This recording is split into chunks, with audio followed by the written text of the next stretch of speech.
for downloading this episode of Cork Talk with me, Tim Atkin. A weekly conversation with some of the most famous people in the world of wine. Amanda Thomson was a successful TV journalist, interviewing the likes of Salman, Rushdie and George Clooney when she decided to give it all up and move to Paris to study wine. After making her name with the Skinny champagne brand, she's since developed a range of non-alcoholic wines under the Noughty label. I caught up with her to talk about spinning cones, bananas, zebra striping, Steffi Graf, and what makes a successful entrepreneur. Hello, Amanda, and welcome to the podcast.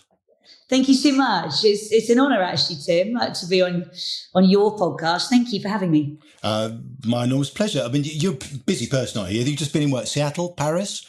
Yeah. And then people are always like, oh, so glamorous, so many holidays. I'm like, no, sadly, never holidays, always working. But hey, it's not down the mine. So I know, but I always say that. People say to me, oh, off on another holiday. I'm tasting wine. I mean, as you said, you're not down the mines or working in an abattoir. But, it's still hard work, isn't it? And we're out there flogging our little brands, right? Yeah, it's a different kind of hard work, isn't it? I mean, I think mentally always being on, which I know you'll be used to in your career, that's the sort of challenge sometimes, and especially when you're tired. Very true. Listen, so much I want to talk to you about, but I always begin by asking people a little bit about their backgrounds, where they came from. Just tell us, where were you brought up? So I was brought up in Hertfordshire in not so glamorous Welwyn Garden City. Ooh. Anyone listening now, perhaps it is glamorous now. It wasn't in the 70s. I had quite a complex childhood. I think it's funny when you unpack things later, isn't it? My father was an immigrant from Pakistan. My mother was an English rose. They fell in love through aesthetics, but personalities were entirely different. And so sadly, they divorced when I was tiny, and so I didn't have blood siblings. And my mother was struggling early days for money, and my father was trying to build his way in the world. So, yeah, I was quite independent from an extremely young age, Tim, yeah. And I've read somewhere, a couple of interviews I've read with you, that we said that your mother cooked vegetarian food. Is that true? Yeah, in the 70s. And I think it's different lens now. Everyone's like, oh, how fashionable. In the 70s, it was really the opposite of fashionable. It was downright weird, actually. I mean, I remember, almost being judged like I was making a political decision when I just didn't eat meat or fish. And I was actually very polite as a child. And in those sorts of situations, I'd always say, oh, I'm so sorry, I don't eat this. I don't eat that. Oh, I'm so sorry, I can't eat this either. And so I'd end up really with lettuce, I ate some very odd things out of politeness, because in the 70s in Britain, vegetarian food was not a thing. No, I remember. I mean, it's funny. When I was in the 80s working on a wine magazine, a friend of mine was a vegetarian, and she went off on a trip to Italy and told them, she said, I'm very sorry, I'm a vegetarian. And the guy said, do you like men? It was like... Which is my boggles. She went, yes.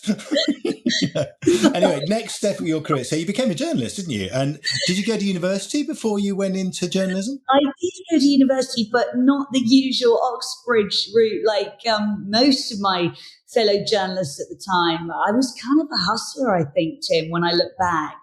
I was surrounded by really smart Oxbridge academics in my BBC newsroom, and I'd kind of hustled my way in.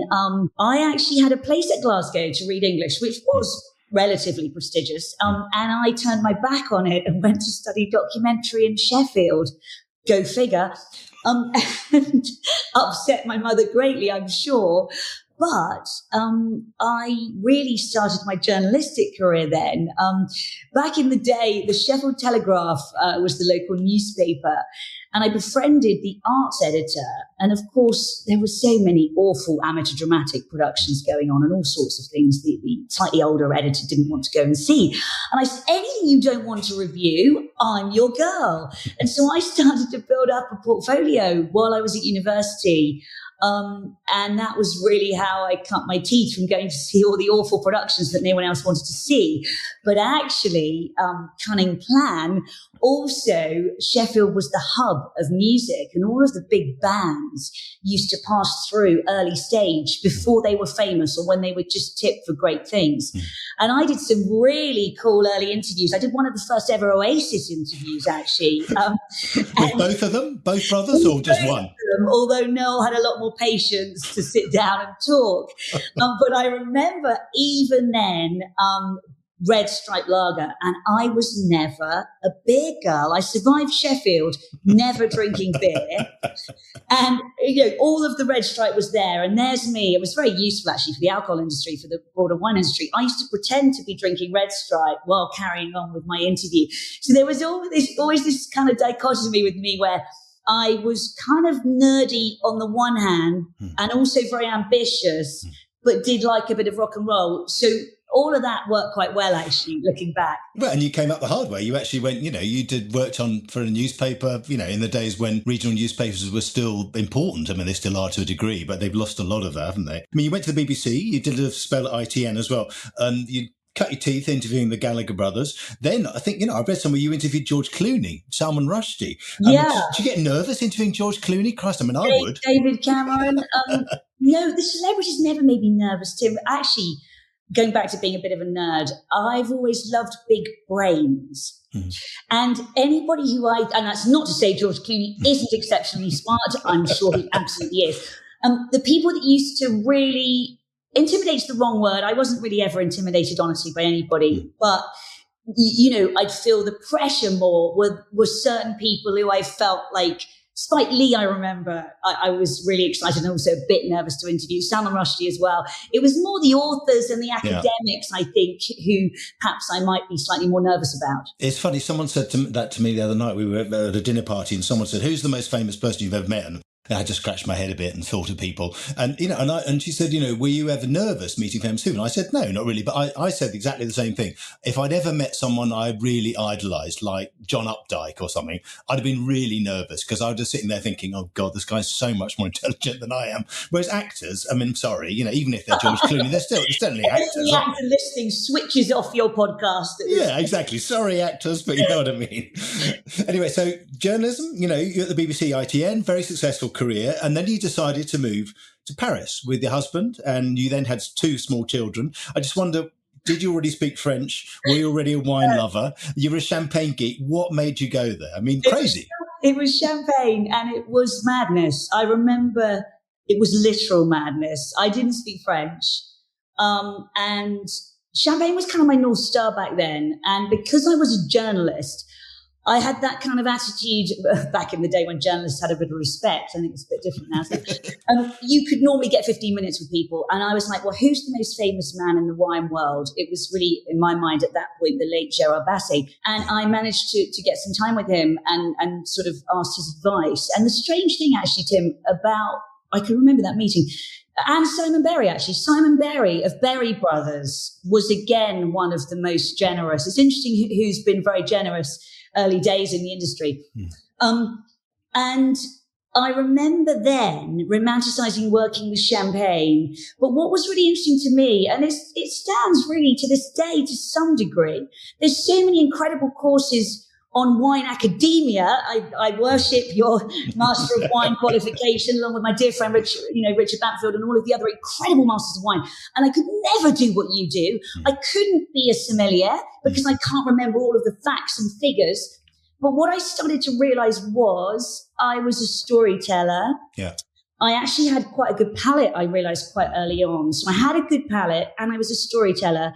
And I really, to some small degree, understood brands. And that was kind of my thing. And those were the seeds of the idea back in the day. And actually, there wasn't really anything specifically in the wine world that would have technically ticked all of those boxes and helped with those studies. And to this day, I still feel like the wine world wants to put us all into a very specific box. And, if we're not going to join your world-leading, romantic, incredible, box that most of us can't join in the world, Master of Wine, what are we going to do? And it's actually quite tricky because while the WSET is very interesting, and I think it provides, I don't want to upset WSET leaders as well as actors, but while it provides incredible sort of basic training, I'm not 100% convinced it really is holistic in other ways for the career I wanted. And actually, that was what led me to Paris and studying for the world's first ever. They just launched at Cordon Bleu a wine diploma. And that was kind of my North Star. It was studying wine in Paris, working with champagne and creating my own business. It was a little bit vague, to be honest, Tim. So it was literal madness moving to France. So it was wine and management, I believe, wasn't it? It wasn't food. There wasn't a food module. You weren't learning to chop up carrots and. Well, sadly not, because I would have loved to have become a better chef. I'm extremely basic in the kitchen. Luckily, my husband's a better cook. No, it was more pairings. We got into wine and pairings in that old-fashioned classic sense. But no carrot chopping. And did you know what you wanted to do before you went? Because, it was a big career change, wasn't it? And a big risk, you got to schlep your family over there, learn a new language. Massive. My husband wasn't and isn't in finance. And so there was no plan B, actually, at all. Obviously, I wasn't going to be on the streets because my husband had a career. And I had 2 small children, so we had to get them into school. And it was a seed of an idea about early days, Tim, and I'm always conscious having this discussion with people in the wine business because I never want to appear too contra. But I just recognized that there was a gap of some sort in the wine business for cutting out all of the jargon. And for me, I loved fine wine, and I, in my heart, am an incredible wine nerd who only ever really likes to drink brilliant wine and can't be bothered with everything else.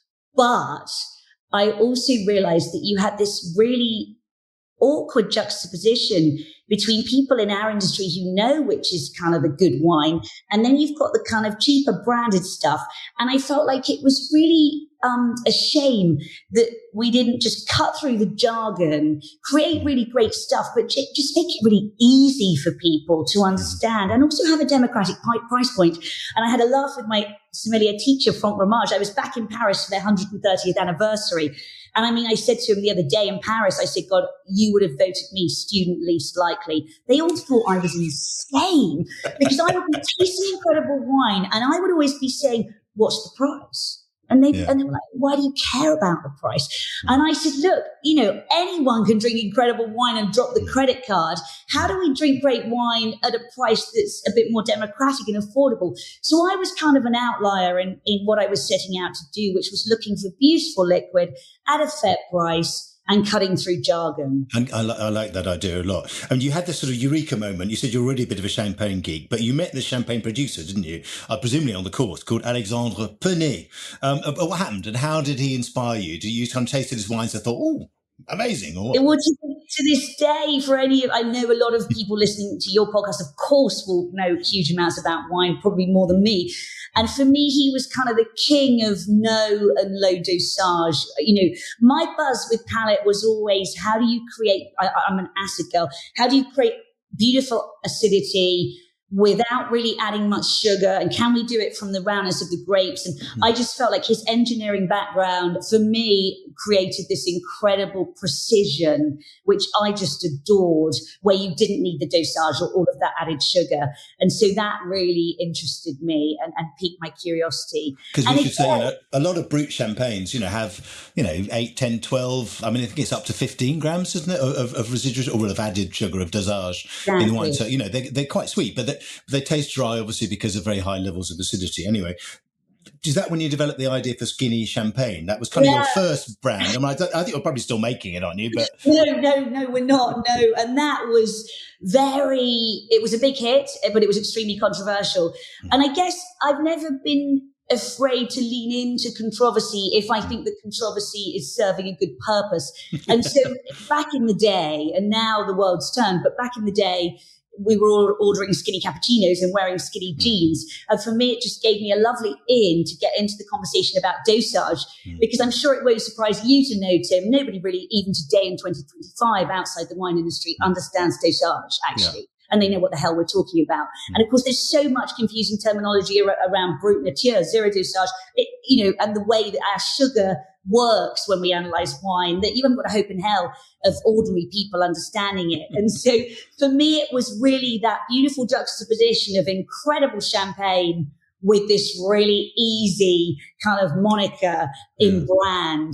And that was really just how that kind of blew up. Was it aimed at women? I mean, I've often, is it Kate Moss saying, that she drinks champagne because she doesn't put on weight when she's doing it? No, I've never really seen wine as a gender thing, really. And all of my wines have really appealed to whoever. I think if you dig into data on sparkling wine and champagne, it still skews more heavily towards women. So I guess that's still a fact. And so, did you launch that while you were in Paris, or once you got back? I launched that back in London. I wasn't going to sell snow to the Eskimos. So I came back to London to build my business. And that was, again, really interesting to me because I say this today. I think if you can make it in the wine business in London, you can make it anywhere. And I work all around the world commercially. And I would argue London is the snobbiest, toughest place to sell wine, actually. And that might surprise you to say. I don't know if that surprises you. No, I don't think it does, actually. I think it's probably still true, actually. I mean, and some of that snobbery, if we like, is ignorance, I think, sometimes, and a bit of condescension. I come on to ask you about that because was it hard to get people to listen to you and take your ideas seriously? I mean, the whole skinny thing? No, it wasn't hard to get people to listen to me commercially. And that's, I guess, where I always try to tell people there's a lot of white space in wine. Look at what Sasha did with Whispering Angel. Look at what Jean-Luc Toonvan did with Bad Boy. There's a lot of white space. And one of the things I love about the industry is I don't think I'd be here on your incredible podcast today if I hadn't been afraid to lean into that controversy, had commercial success, but not be afraid to have people think that I was doing something silly. And I think that white space, certainly in Europe, exists to this day, less so in the New World. I find America, Australia, New Zealand, they're a bit more open. But I would say in Europe, absolutely. And so I think that the longer everybody just thought I was doing my little thing, the more I could start to take over the world and build a real business. And there's a really interesting sort of plot point there for me when people kind of say to me, oh my God, Amanda, isn't it heartbreaking that the wine industry, the numbers are dropping? And I just say, well, they're not dropping everywhere. There's plenty of opportunity, but you've got to start telling a story, produce incredible liquid, and really not be afraid to be commercial. And I think the fear of being commercial and recognizing that beautiful art, because I see the best winemakers as artists. I used to worship the ground of Jacques Salos. And like I said, I'm a nerd, but the great Burgundies of the world, we can't all drink them, And so if we're going to respect incredible liquid, but also not kind of put down people who don't want to nerd out on it, there's so much white space. But I think that's where that huge tension exists and not enough people lean into it. And I like that comment, the fear of being commercial. And I think it is a wine trade thing, I think. I mean, is the wine trade a bit too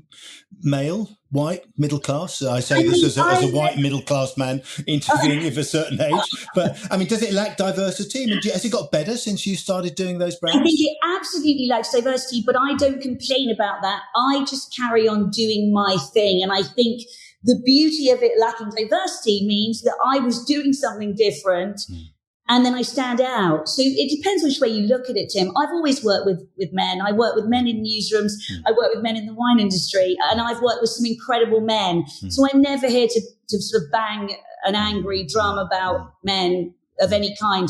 There's been some phenomenal men in the industry who've been brilliant to me, and there's been some women who haven't. So for me, it's not really a gender thing. It's more about, are you open-minded? And are you interested to listen to something a bit different? Yeah, and you mentioned our late mutual friend, sadly, Gérard Basset, who was Master of Wine and Master Sommelier and greatest sommelier in the world at one point. I think we should raise a sort of virtual toast to him, really, with a glass of Noughty Brut or whatever we're going to do, or skinny champagne. Yeah. What was lovely for me about that was the late Gérard Basset, then Simon Berry. They were my first two people who really early days, they sat with me. I remember I was supposed to have half an hour with Simon Berry in the cellar at Berry Brothers, and he gave me two and a half hours.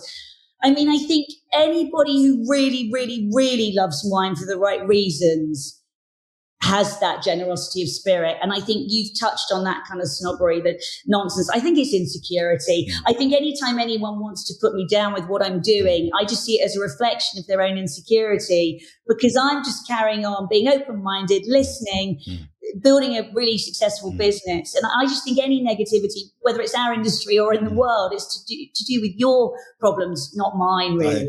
Surround yourself with vitamin people, I always say, rather than, there's a Spanish book which it compares vitamin people and cactus people. I love that. I think vitamin people give you energy, basically. Yeah, I love that. And where did the idea for the Noughty brand come about? Did it kind of grow out of Skinny? Well, not strictly. I remember Skinny just got out of control, and the whole philosophy of great wine, but just using it as a marketing sort of moniker, really had flown, and people were using it to sell cheap wine. And I'd created a beast. And I had always been struck, really prior to that there was nothing for me to drink and I wasn't drinking. And what I mean by that, Tim, is I was never a huge alcohol drinker, and I was only a wine drinker. So I might be at an event and have one glass of wine, and then I was drinking so much sparkling water with no sponsorship deal there. So I was like, why has nobody ever made good non-alcoholic wine, which was technically an oxymoron as well as literally. And legacy brands did exist, but they had no relationship with wine drinking, in that they were very cheap and they were full of sugar and chemicals, and they weren't branded for wine drinkers. And that was really the seed of the idea. And I fast-tracked getting that to market in terms of the research and development due to this whole trademark issue. And I realized that I was actually not making people healthier with my champagne. I was struck that if I could kind of create something healthy that gave the same buzz as alcohol, but without the alcohol, that was kind of the holy grail for me in terms of the concept. And that's when the depression sort of set about, not clinical, but superficial, because there was nothing really great out there. And I couldn't really draw on my history with making great wine, which was collaborating with great winemakers who I saw as artists. Because in Champagne, I was spoiled for choice. You'd be hard pushed to find a bad champagne maker. And so there really was nothing much happening. I tried everything in the world, actually, that existed in that non-alcoholic wine space. And I became quite upset. Because they were so bad? Well, I think bad is a word you and I are comfortable with. Bad in the sense that it wasn't for us. It wasn't for wine drinkers, So essentially bad in my mind.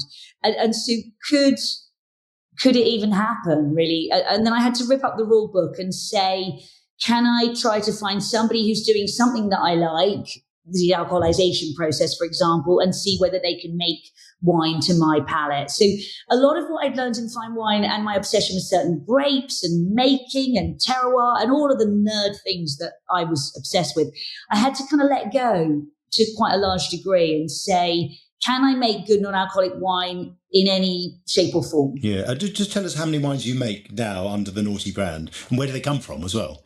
Sure. I've got 2 sparklings, and we're making those with organic Spanish grapes. And then I've got 3 stills I'm making in South Africa, soon to be 4, because I'm creating an elevated red. And actually, I've got a mini version coming out, just launched, of my classic sparkling brut. And I mean, how do you remove the alcohol? Is it spinning cone process you use? Yeah, I think they're all a variation on that. We use strictly the term that to remove the alcohol for our stills in South Africa, and we use vacuum distillation at a very low temperature for our sparklings. We played around with both, and we found that the wines were better using both for different reasons. It's still such a new science, and there's so many different sort of research pieces going on by us and others. And so I think this technology will move fast, but really my challenge was just trying to create something delicious that really sat alongside wine and didn't mimic it. That was really the point of view I took.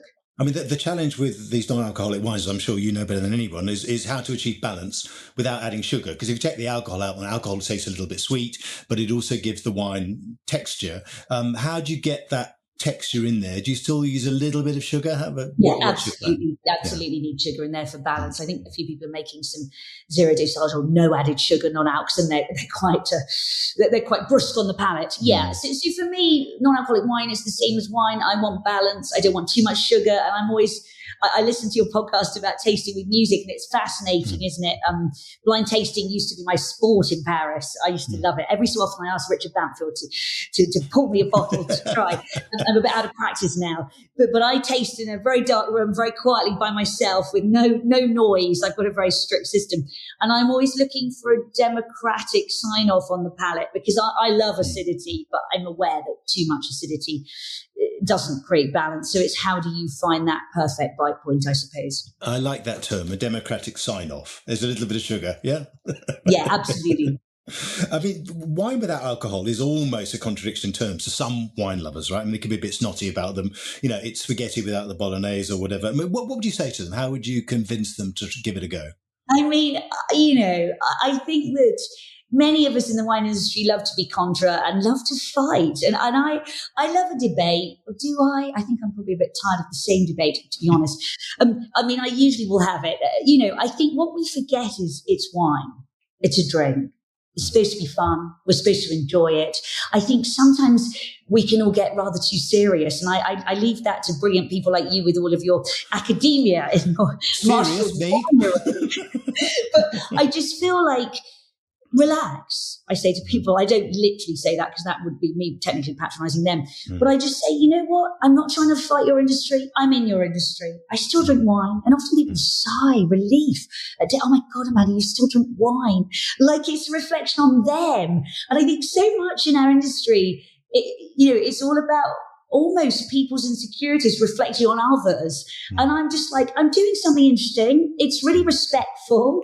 It's not trying to upset anybody. It tastes delicious. It's not trying to fight wine. And actually, sometimes I remind people that their favorite wine one day is not their favorite wine another day. And if we take a Côte de Rhône and compare it with a Napa, I think everybody forgets in the industry that every wine with alcohol is different from every other wine with alcohol.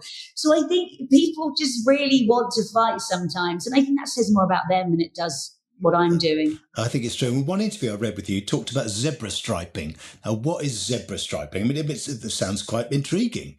Or as my American wine friends call it, zebra striping. Oh, zebra striping. Yeah. It's really one on, one off, like a zebra. So say we were lucky enough to be at a wine dinner with you tonight and you were opening a nice bottle, Tim, I would say, yes, please. I'd love to try what you're recommending. And then I might sort of have a glass of Noughty when it's on the list. And then we're lucky enough to be poured at £67 Mile by the Glass in London Wine Club and various Michelin stars and bars around the world, MoMA in New York and the Crane Club and all kinds of wonderful places in Asia. And when my wine Noughty, my non-alcoholic wine, is on the list alongside conventional wine, that's when you really live the dream, because you can get that zebra stripe piece without, I need to sort of think about not drinking for a moment because I don't want any more alcohol, so I might need to have a non-alcoholic drink, or I might need to have water, or it can be this really beautiful, seamless experience. And I think the reason I was so obsessed with helping the wine industry understand I was one of them was that I don't ever really want to feel like something is an adjunct. I mean, I grew up as I was plant-based with a mother who brought me up, on health foods. And it was always very other than. And even to this day, sometimes you get the vegan menu, the vegetarian menu. You don't eat this, you don't eat that. And I'm all about inclusivity and bringing people together.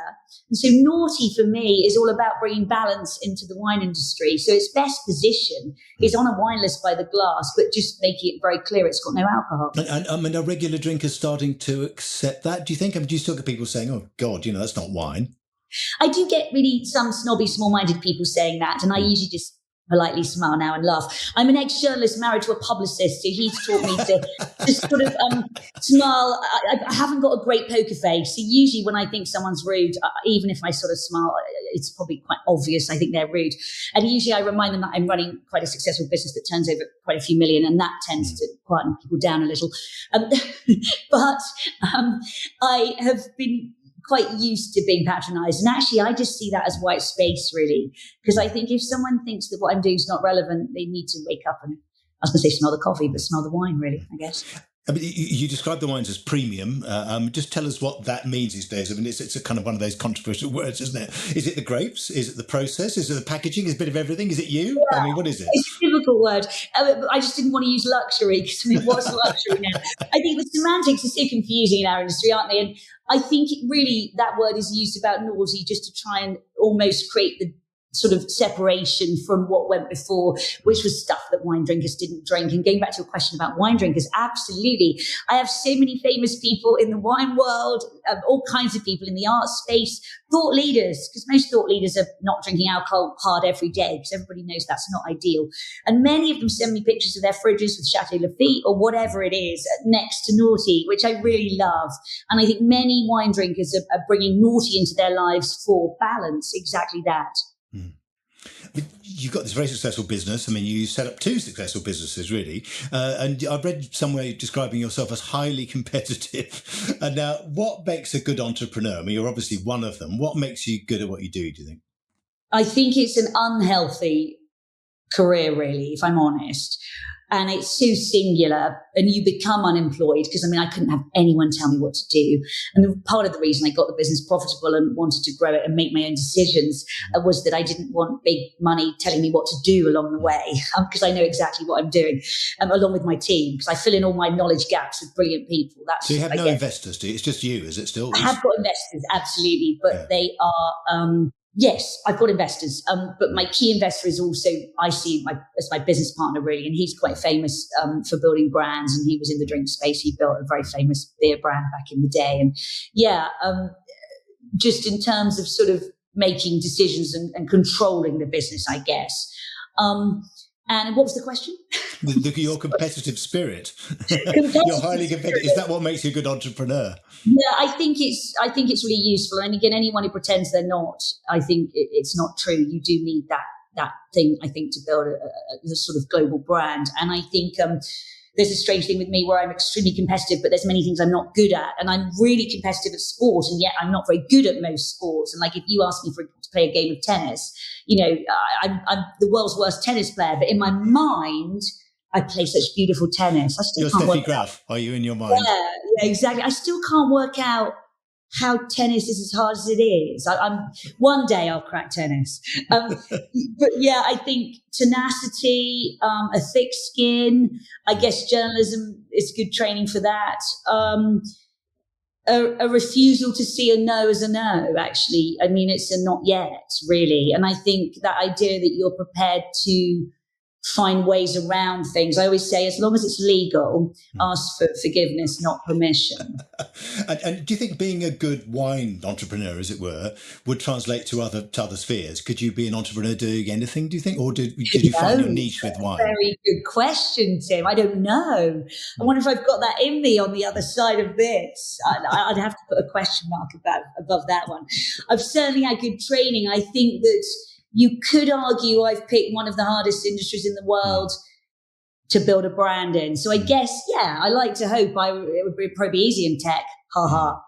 Well, there's that old line, isn't there? The fastest way to make a small fortune in wine is to start with a bigger one. And I think it's very true. I mean, a lot of people who come in from other businesses think, hey, wine's going to be easy. I'll just bring my knowledge of, whatever, advertising, cars, beer brands or other things. And they think they'll apply it to wine. But it's very different. And as you said, it's very tough, right?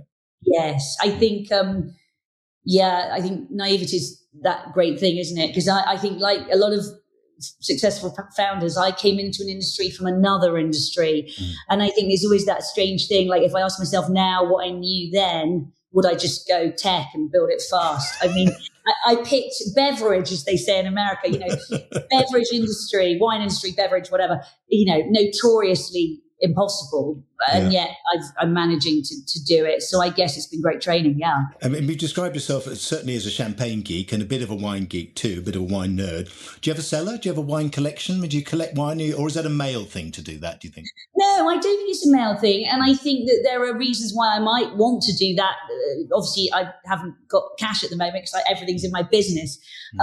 For me, really, though, if I'm brutally honest with you, Tim, wine's a moment. And I was lucky enough to taste in France with some of incredible makers. I mean, obviously, when you study in France, you were supposed to, I think we went around the world in wine in a week. I mean, I'm sure Cordon Bleu does a lot more with remember, there was a Sonoma student on my course that, when are we going to do America? In an hour, because when you study in France, of course. So I know quite a bit about French wine and not that much else about world wine. But I worshipped at the ground of the great champagne makers like Salos and, oh God, Merlot's in my heart. And, so I was a Francophile when it came to my history of wine anyway, I guess. Yeah. So no collection, but you love drinking wine. And when I read an interview once where you said that if you could only have one drink for the rest of your life, it would be Noughty Brut. Now, was that you being a little bit on message there? Are we supposed to take that seriously? I can't imagine that you would go by one drink for the rest of your life. It'd be non-alcoholic. Come on. Oh, message from my husband, my publicist. No, I would have Noughty there. And I mentioned how I nerded out with Jack Salos champagne. It's almost impossible to get hold of if you're paying these days. I mean, unless you're filthy rich. Jack Salos for me remains the world's best champagne maker. Oh my God, even thinking about it. So I think I would zebra stripe with Jack Salos champagne and Noughty Brut. So there you go. That would work. But just getting back to your collecting sort of point, I think even when I'm rich, no, it's moments. For me, it's like opening that bottle with the right people or person, with the right food. It's a moment. And I think all my favorite winemaker friends, we weren't putting a value on opening the wine, and farmers really, aren't they the best? I like that idea. I mean, I think anybody listening to this podcast will be aware that the wine industry is under attack at the moment. It's got other problems too, but it's under attack from neo-prohibitionists and the temperance movement. There's also that World Health Organization. It's no safe levels of alcohol consumption. Help. What's your position? I mean, does it help you in a sense that all these people are attacking alcohol, or do you just sit back? Tell me what your position is. I mean, I sit back in the sense that it helps inadvertently, because it reminds everybody that they shouldn't drink hard every day, and I take a alcohol agnostic position as a person, and we do as a brand, and we've always been that way. And I still drink fine wine occasionally, and it's hilarious how sometimes people breathe a sigh of relief, like I'd picked some weird religion or something. I'm like, it's all right, relax. I don't mind what you do. It's funny, that mirror that we put up to each other with our drinking habits, I guess. But I think that everybody just needs to breathe out. Yes, the data is dropping in wine drinking, but there remains huge opportunity for anyone who respects tradition and great liquid and wants to innovate. And I think that really this goes back to my original philosophy when I had champagne and when I sold organic Prosecco for £18 sterling in the UK market many years ago, when I was told you couldn't sell Prosecco for more than £5 because our market had been flooded with stuff that I wouldn't drink. Consumers aren't idiots. And it's like, I think sometimes the wine industry forgets that if you have great liquid, you speak in a very straightforward way to them, you have a democratic fair price point, consumers respect that. They want the story, they want the connection, but equally, they haven't all got time to nerd out like you and I might privately. And I think it's actually not that hard. And that's why if you take the genius, I've never met Sasha, who created Whispering Angel. So Sasha Lechine, yeah? I really want to meet him because he is an absolute genius. Whatever anyone thinks about him, what he did was extremely clever. And I think the industry just needs to recognize that if you marry up useful liquid with storytelling and the right price, and we just, we stop all of that nasty, cheap, the stuff that just really shouldn't be drunk at all. And it's not like I don't respect price and cost and recognize there are problems in the world, but it's not like everybody has to drink wine every day, right? It's a bit like, if you're going to treat good meat, organic meat, if you're a meat eater, I'm not, but if you're going to, eat great meat, it will be expensive. Treat it as a delicacy and have it less. If you're going to drink great wine, spend more and have it less. It's not brain surgery. So you're not finding these temperance organisations trying to co-opt you as a kind of poster woman for their position?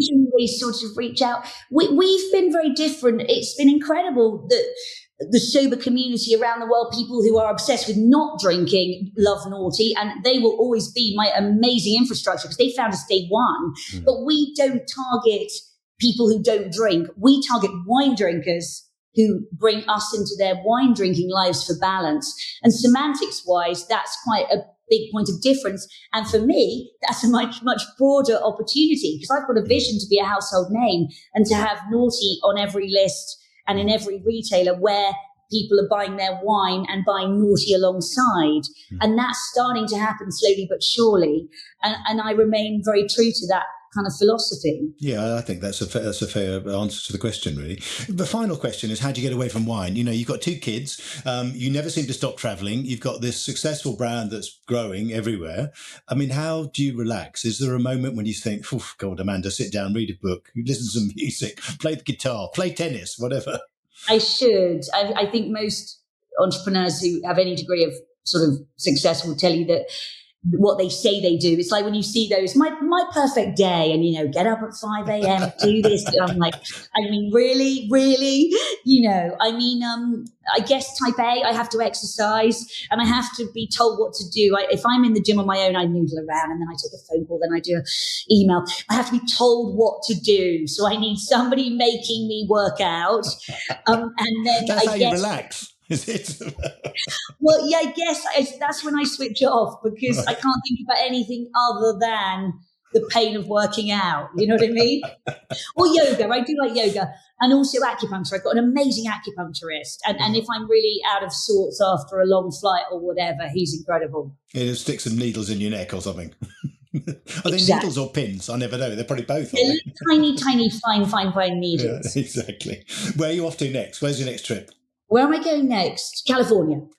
Back to California, because you've been on the West Coast, been in Seattle, haven't you? Yes. Last week, and then via Paris, I think you were in as well. God, Paris was crazy. That was the 130th anniversary of Cordon Bleu. That was amazing to be as an alumni invited, because I swear to God, I would have been student least likely when I first started. So it's lovely the way the world turns. No, well, I'm sure they're extremely proud of you. And thank you for taking time out of your incredibly busy schedule to share the brand story with us and your history. It's an amazing story, I think. And good luck to you, and keep doing what you're doing, because I think it's a fantastic brand. See you soon. Well, it's really, really kind of you, Tim, and very grateful to you, such a famous man in the wine world, being so generous. So thank you. See you soon. Thank you, Tim.